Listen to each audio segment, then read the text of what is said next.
Това е Калоян, сте пуснали. Да, това е Калоян. Точно това виждат зрителите. Вие в ролята на Калоян. Да браним всеки час и памет навеки ще остане Адрианополската битка.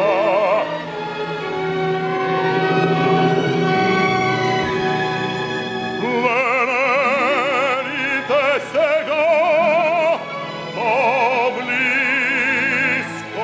да дойдат.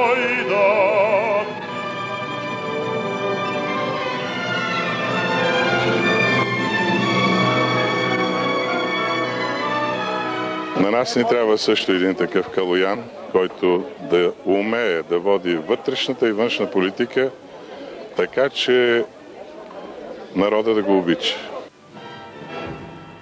Донесете меча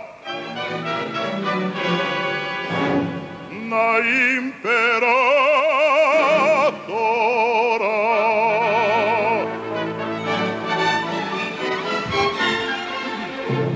Не бива рицар като тебе без меч тук да ходи. Вземи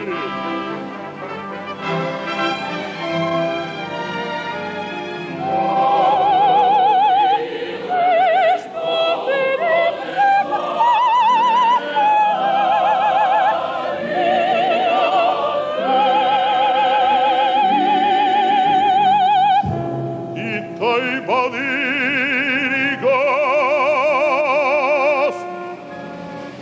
Добре дошъл при нас. Дар на град.